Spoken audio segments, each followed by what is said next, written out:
Hello guys, this is Jay. Welcome to Forbidden Files. Today we're to look at a tragedy happened in a French noble family, which lasted 25 years. After being reported by media, the case provoked most French citizens and revealed the darkest side of the aristocrats. This is the Blanche Monier case.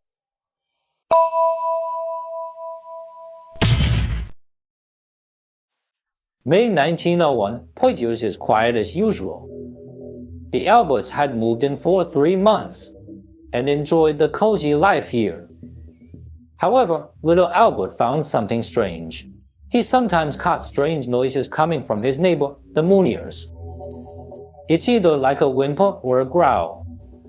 But nobody ever brought that up. Leaving him mouth shut as well, Albert heard a story happened 20 years ago. When he talked about this with his friends, the Moniers were very powerful aristocrats, but now it's only the 75-year-old Mrs. Monier and her son Marcel living in this house. Mrs. Monier was a well-known philanthropist, and Marcel was the former deputy mayor graduated from the law school. Her husband Emir was a dean of the famous French art academy.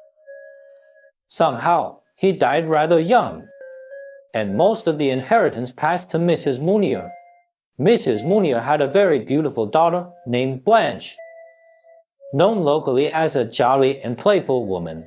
She's got gorgeous hair and big bright eyes, and was the most charming social butterfly.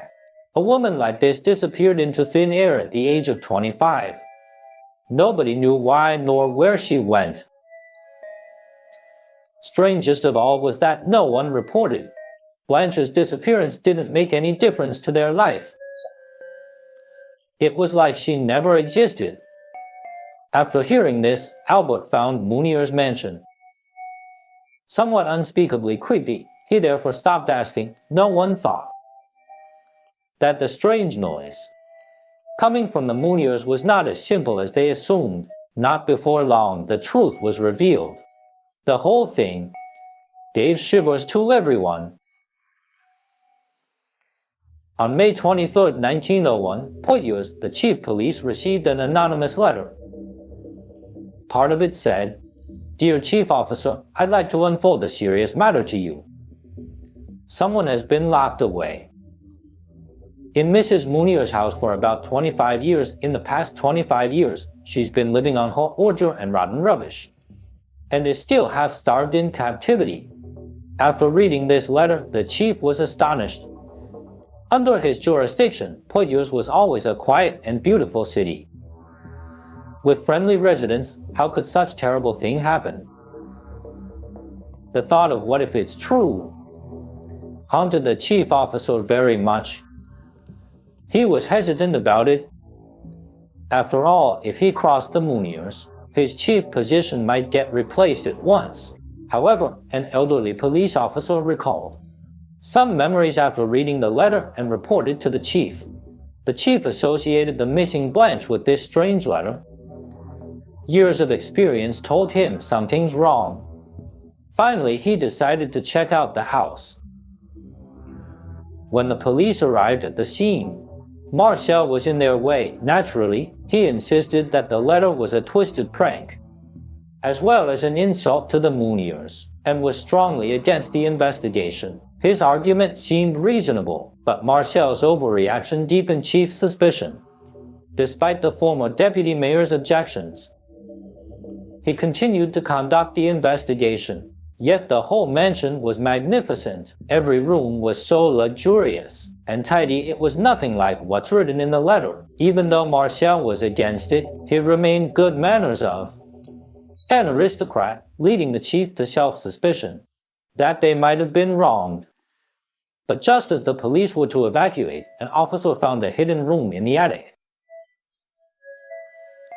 The room was not only locked but also somewhat stunk.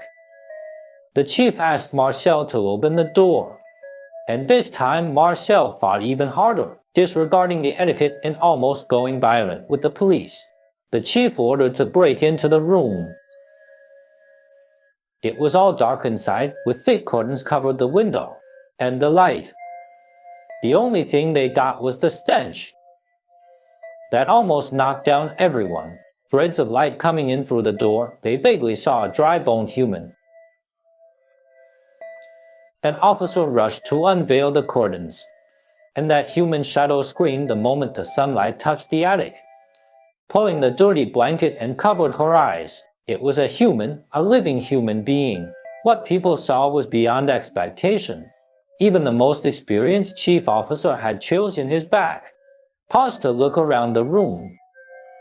They could barely take the fact that there lay a naked woman, chained to the bed, covered with a filthy blanket. Beneath her was a rotting straw mattress stained by her ordure, giving off an unbearable stench. Food scraps and rubbish surrounded her body, and bugs were crawling on the ground. The woman's look gave shivers to the officers, for one couldn't see any muscle on her body. She weighed not more than 20 kilos. The presence of police frightened the woman. She crept in and was afraid of seeing people, or opening her eyes to the light. The barely human-shaped woman in the attic was exactly the missing beauty, Blanche. Let's go back to 1842 to find out how did such a beauty end up here. In 1842, Blanche was born in a wealthy family in Poitiers. She was high in favor of her father, Emir. She received good education since little, plus being good-looking and outgoing. She very soon became a social butterfly. Mrs. Monier, however, only liked her son and was not fond of her disobedient daughter. It all seemed normal.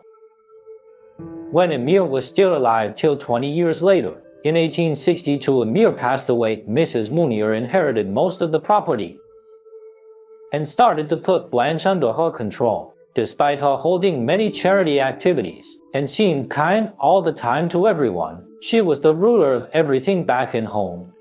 Blanche was in very tight control. She forbade Blanche from going out, partying, making friends, or having a relationship. As a mother, Mrs. Monier scouted out several potentials that she believed a match for Blanche, but Blanche wanted her own marriage. Her turning all the candidates down irritated her mother very much. Till the age of 25, Blanche almost fell while walking across the square, but some gentle hands caught her in time. Blanche was captivated by such a handsome face when she looked up.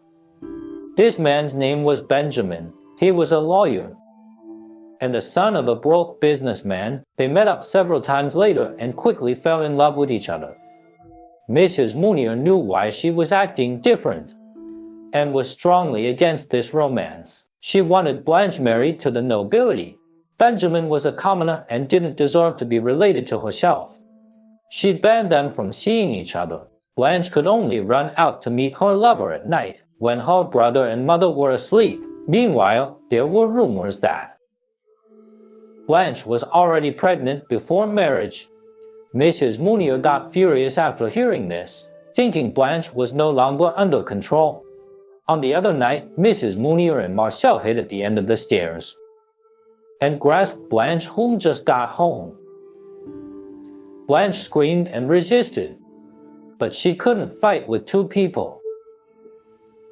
They threw her on the rickety bed in the attic and chained her hands and feet, leaving her only a straw mattress and a blanket. The mother told her that she should never come out unless breaking up with her boyfriend.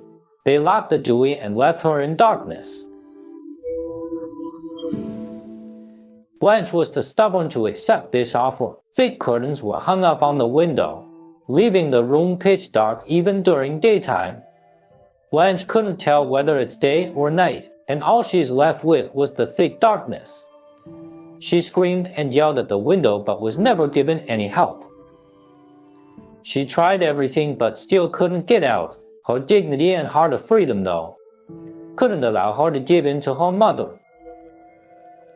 Several weeks passed.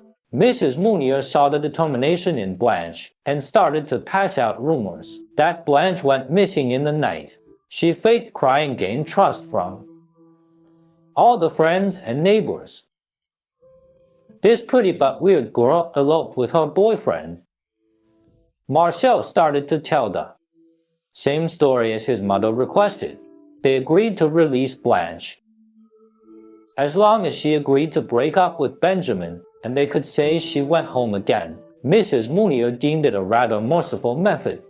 Marcel, a born nobleman, continued to be the manager of this community. His position ranks kept rising and eventually became the deputy mayor. Blanche never accepted their offer, and she lived on that bed for 25 years, without moving a step. She couldn't eat normal food, take a shower, or even transfer the excrement. Everything was settled on that straw mattress. She slimmed down, and the environment of the room worsened as well. It was hard to think wise or stay sober in the thick darkness, and she went mad in the end. Cockroaches, rats, and maggots were the only things stayed by her side. Till 25 years later, 50-year-old Blanche was saved by a letter. After media reported about Blanche's case, local people called on the police to arrest Mrs. Monier and Marcel at once. Crowds gathered at the gate of the mansion, cursing and threatening to throw stones, almost causing a riot. In the voice of the people, the police arrested Mrs. Monier and Marcel. In the following investigation, the police came to know that in the past 25 years, some neighbors did often catch some screams, and some recalled they heard cries of help as well. But in France during that time, aristocrats deemed it a shame having mental relatives, and it was not unusual to lock the patients in the cellar or attic. Because of family honor, they were seldom sent to the asylum. People were not surprised about this, but no one thought that the screaming woman was a normal person. Blanche. Mrs. Monier was arrested, settling in the prison clinic, and she was very old by that time. June 9, 1901, 15 days after she got arrested, she died of heart attack. Marcel went through trials alone after her death. He insisted that he was not the main offender, and his mother should be blamed majorly. It was out of filial obedience and fear for his mother. He also claimed to be nearsighted and couldn't tell how bad the situation was for Blanche. The law put him under a sentence of 15 years in prison, but Marcel appealed for himself, for he was a lawyer. When he received the final judgment, the lobby was crowded with Blanche's supporters. Everyone wanted him in hell. Marcel testified in his own name, insisting that he was only obeying his mother, because she had control over the family wealth. Disobeying his mother meant a financial disaster for him. He also claimed that he did what he could do for his sister, including checking out her room, sending her food and newspaper occasionally. He even asked the servants to stay in that room to take care of her. Marcel insisted that he never captured Blanche or used violence, and she could walk away anytime. His knowledge of the law came into play, and the court overthrown the former judgment on 30th November. Marcel was set free. Although Marcel's wife and daughter didn't know a thing about Blanche before the reports, they became a target for those furious people. After being exposed, his wife and daughter went into an abbey to seek protection from the abuse. Marcel's daughter was 17 years old and was engaged with an officer. Due to this event, the officer canceled the engagement. As for Blanche's lover, Benjamin, he never married after Blanche went missing. He searched for this girl alone for 10 years. He went through everywhere they stayed together and waited bitterly. In the end, he died of illness with great regrets. After being rescued by the police, she was sent to hospital right away. She gradually recovered from only being able to breathe and regained some language competence and senses back. Hospital staff reported that, even though Blanche was extremely malnourished, she was sober. Blanche would often sit beside the window, talking to herself. "Oh, how lovely it is! What exactly is it? Is it the long-lost fresh air, the cool breeze, or the sun rays?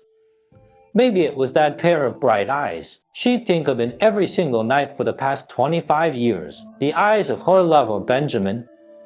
But she lost everything and spent the rest of her life in that nursing home. She eventually died of organ failure in 1913. For whom was the one that sent the anonymous letter? No one knows. Whoever he is, we thank him for saving this unfortunate lady. And there's another thing that confused little Albert all the time. grown-ups said they found a monster in the Moniers. But who's exactly the monster they were talking about? The girls sticking to love for 25 years or the luxuriously dressed and mannered aristocrats?